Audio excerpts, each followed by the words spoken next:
I'm Susan Simpson, and I'm here at Oklahoma State University with Provost Marlene Straith and Faculty Council Chairman Bob Miller. We're here to talk about the $100 billion gift announced last week from billionaire Boone Pickens to go towards 150 endowed chairs and professorships at Oklahoma State. First, what is an endowed chair or an endowed professorship, and how is it different than other faculty positions, and how is the funding different?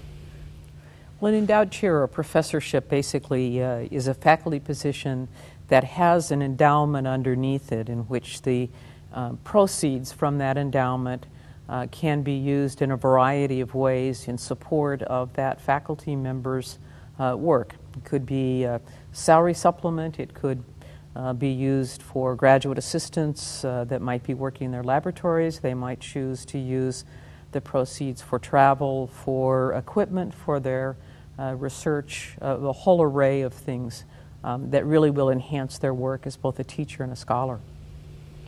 And in what academic areas will these positions be placed at OSU?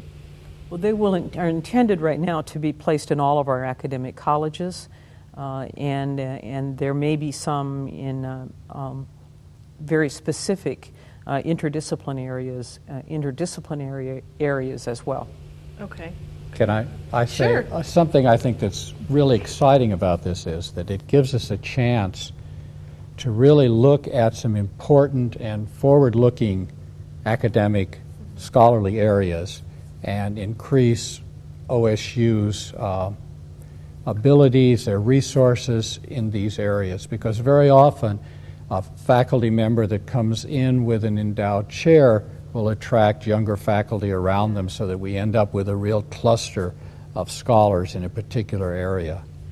The $100 million gift is eligible for matching funds from the state. Can you tell me how that process works and over how long a period? Well, there are some very clear guidelines about how much you have to have actually in hand before it's what we call put in the queue, and you ask the state to put it in and to identify the particular endowed chair. When you actually get the state match is really dependent upon the state. And we know that the state recently identified $100 million in the bond issue. That will go towards a match for chairs that are already in the queue. These particular chairs and professorships will likely have to wait for a next commitment from the state. Bob, why is the state's share, the state's commitment, important in this process?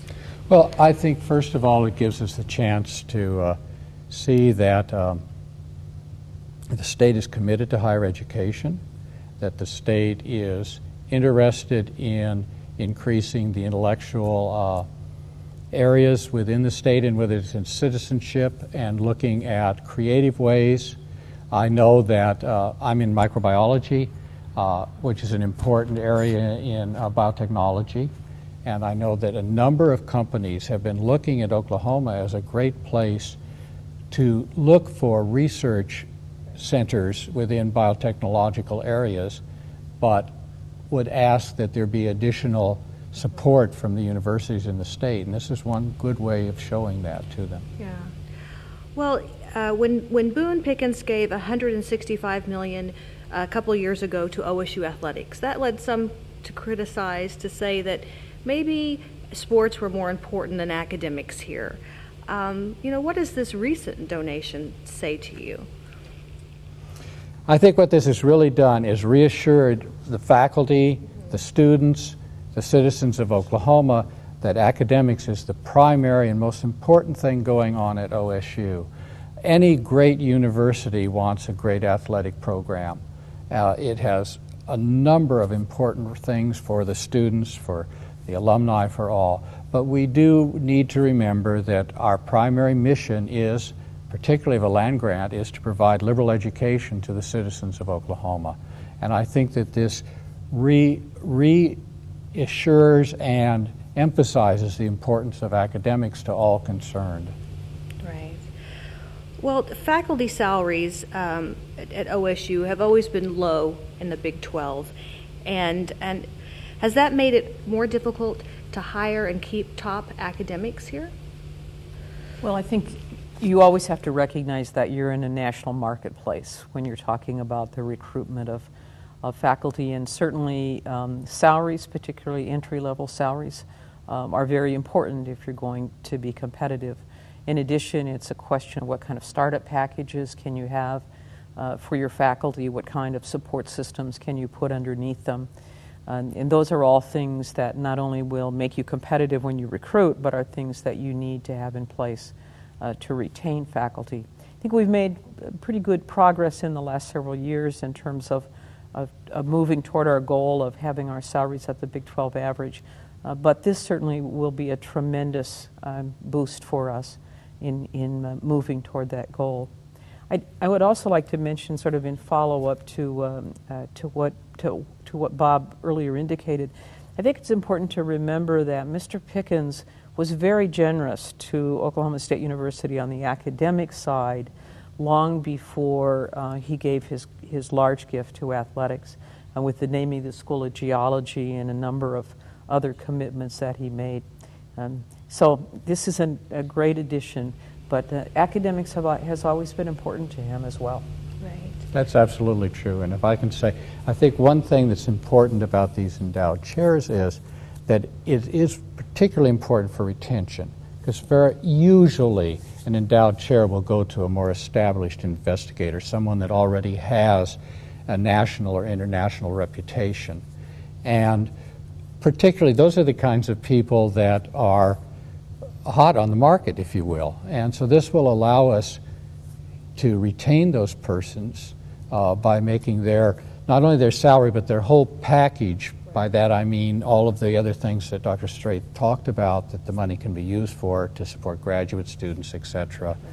Much more attractive. And that in turn attracts students, right? They want to work with those types of researchers and professors. Absolutely. Probably nothing can support an increase in the academic reputation, particularly among academics of OSU, than to increase the number of endowed chairs, because they are looked at throughout academia as a real indication of worth, of being able to attract and have top scientists, top researchers, top scholars at a particular university, and that attracts students not only by their own reputation, but by the reputation of the university. A lot of times these researchers, they bring quite a bit of money in grants and federal funding with them. That's correct. Okay. Anything else you guys want to add? It's just a transformational opportunity for OSU, and I think the entire university community is very, very grateful. Yes, I think so too. And as Dr. Strait says, it really is a time of transition, a time of renewed growth, of excitement, of optimism among, I think, the entire university community, and I think it's just a wonderful opportunity for us.